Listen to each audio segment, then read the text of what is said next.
톡톡 도입 강연을 맡은 KMI 사이언스 대표 강미영입니다. 자, 저희 오늘 제가 강연할 주제는 해안선의 비밀인데요. 친구들이 앞에서 본 영상이랑 이 해안선의 비밀이 어떤 특징이 있는지 함께 알아보도록 하겠습니다. 해안선이라고 하면 여기 보면요. 바다 그리고 육지를 나누는 경계선이라고 정의하고 있어요.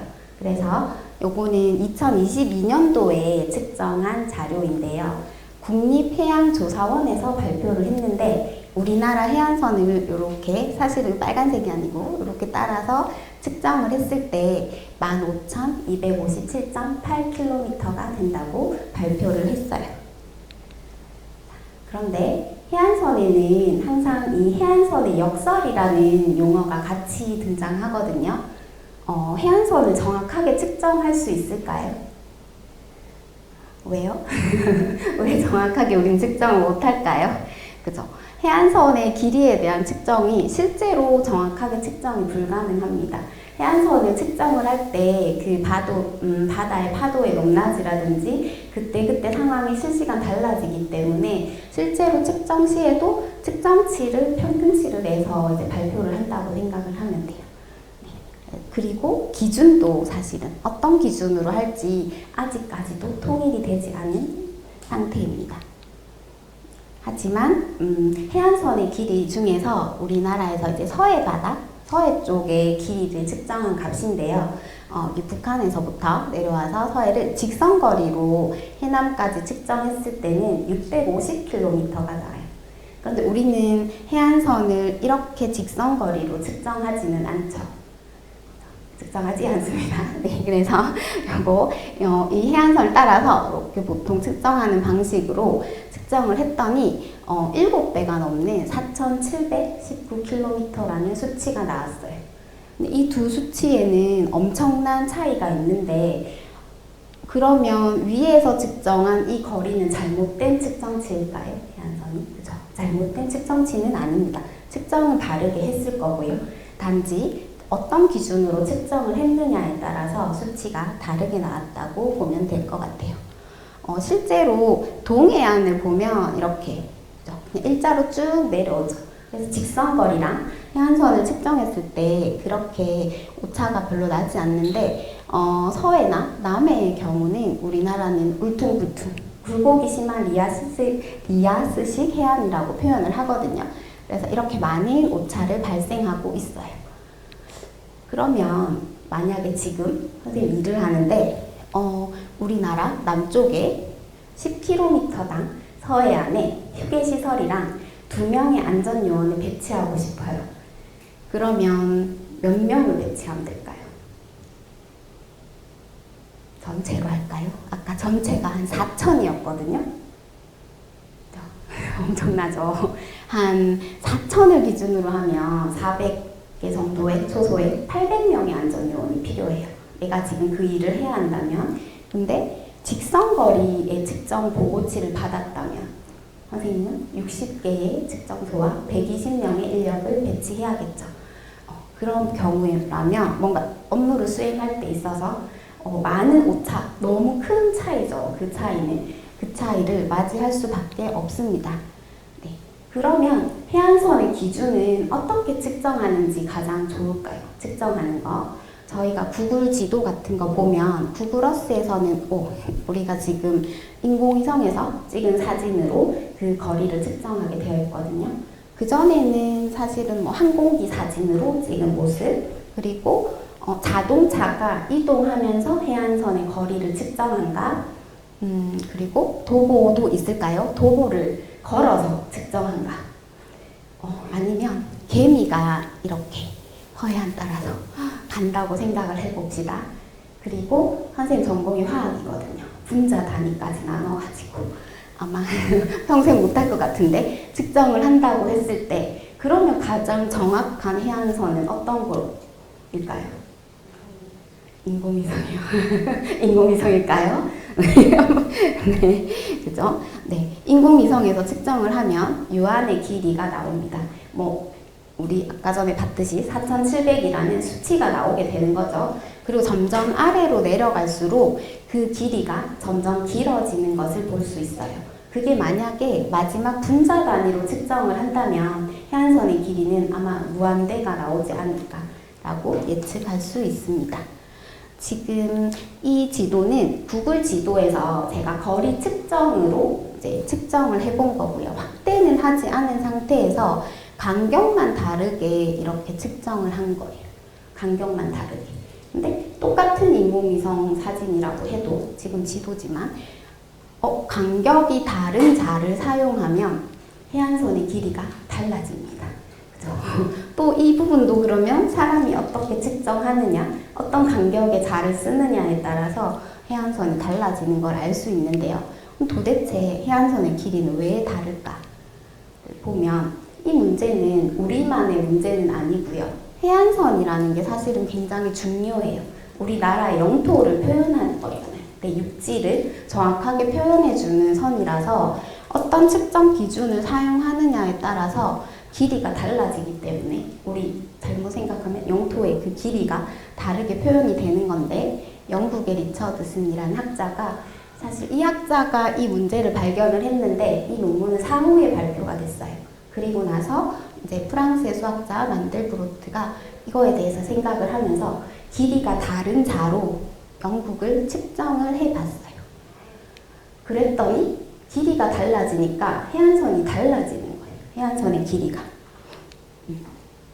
그리고 또 다른 특징을 발견했는데 여기서 보니까 해안선을 점점 이렇게 확대, 친구들 폰에서 확대하듯이 확대 축소를 계속 반복하다 보니까 해안선의 일부분의 모양이 유사하다.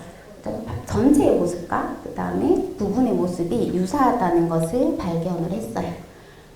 우리 서해나 남해, 그 다음에 영국의 해안선처럼 울퉁불퉁한 해안선을 아까 리아스식 해안선이라고 했는데 이 해안선은 측정하는 자의 최소 단위가 작을수록 점점 길어지고 그리고 해안선의 일부분은 전체 해안선의 모양과 유사하다는 특징을 이제 발견하게 되었습니다. 그러면 이렇게 울퉁불퉁하고 불규칙한 이런 자연의 물질을 도대체 어떻게 측정해야 할까? 길이, 부피, 그렇죠? 면적을 측정할 때 그 측정을 기존에 나와 있던 유클리드 기하의 차원으로 계산을 하기에는 너무 복잡하다는 결론을 내렸어요. 유클리드 기하를 알고 있을까요? 알고 계실 겁니다. 네. 친구들이 점이라는 거 알죠? 점을 하나 딱 찍으면 우린 점은 0차원이라고 얘기해요. 점과 점을 이은 거는 1차원이라고 이야기합니다. 그리고 우리가 보통 평면 도형이라고 표현하는 걸 2차원, 입체 도형을 3차원이라고 얘기하는데 지금 유클리드 기하에서 말하는 이런 도형들은 자의 길이가 달라진다고 해서 길이가 바뀌지 않아요. 선생님이 10cm 자로 이게 10cm라고 표현하면 10cm 자 한 번이면 되고 5cm 자를 2번 사용하면 될 것이고 2cm 자를 5번 사용하면 돼요. 정확하게 나오죠. 그 다음에 2차원의 평면의 넓이를 구할 때도 가로, 세로의 길이가 정확하면 자가 바뀐다고 해서 수치가 절대 바뀌지 않아요. 그리고 부피도 그렇습니다.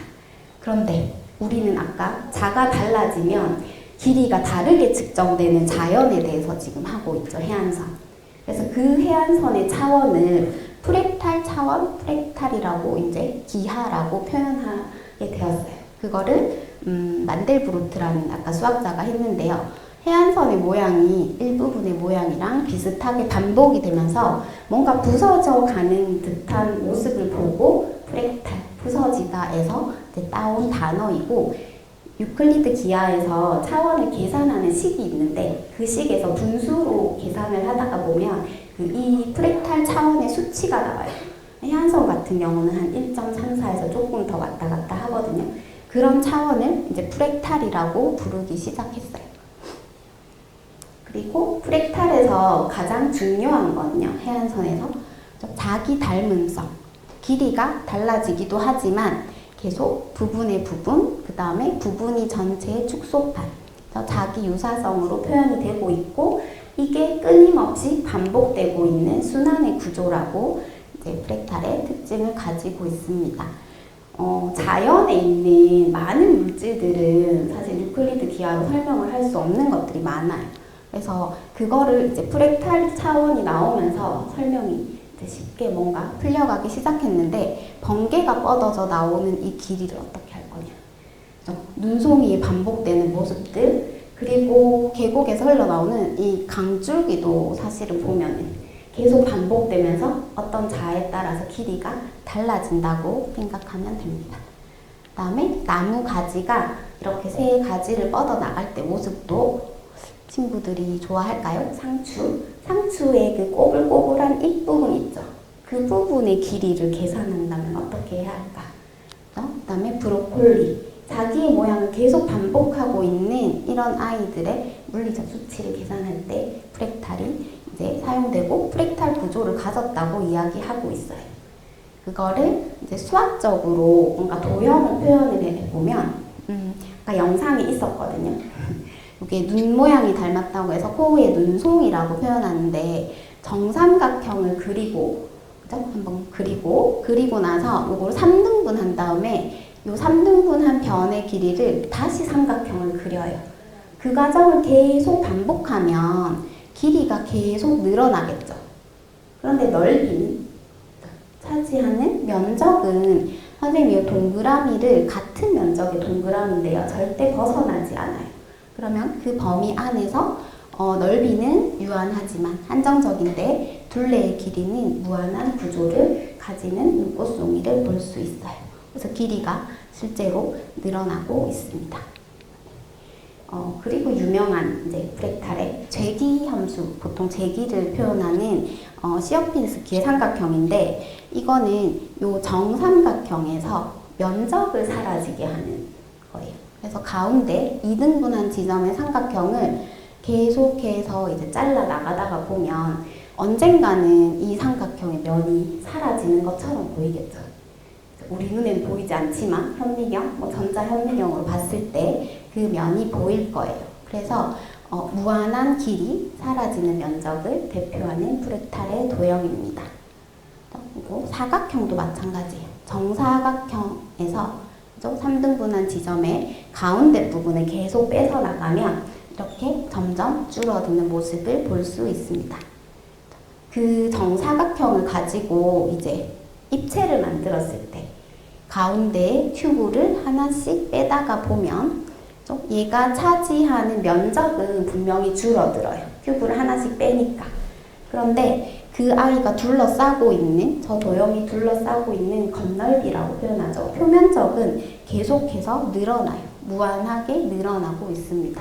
그래서 사라지는 부피이지만 이 건널비를 면적으로 표현하면 무한한 면적이 되면서 부피는 사라지고 있는 프랙탈 도형이에요. 그 맹거 스펀지의 형태를 가진 생활 속의 물건들이 굉장히 많거든요. 제가 보통 맹거 스펀지를 가지고 해안선 수업을 가면 스펀지를 만드냐라는 질문을 많이 받아요. 스펀지. 친구들 스펀지를 만져본 적 있어요? 스펀지, 그죠? 스펀지 만지면 굉장히 폭신폭신하고 이렇게 뭔가 거품을 많이 내주고 그런 역할을 하는데, 스펀지의 원리를 가진 이 자연의 광물이죠. 수치라든지 제올라이트라는 광물이 있는데, 이 두 광물은요, 여기 보면 1g을 가지고 있으면 평균 300이라고 할게요. 300리터 제곱의 면적을 가지는 거예요. 이게 얼마인지 감이 오나요? 안 오죠. 저희가 30평대 집 아파트를 99제곱미터로 표현하거든요. 그러면 요거 1g이 30평대 아파트 세 채 정도 되나요? 세 채의 면적을 가지는 거예요. 우리 눈에 보이지 않는 그렇게 많은 표면적을 가지고 있어요.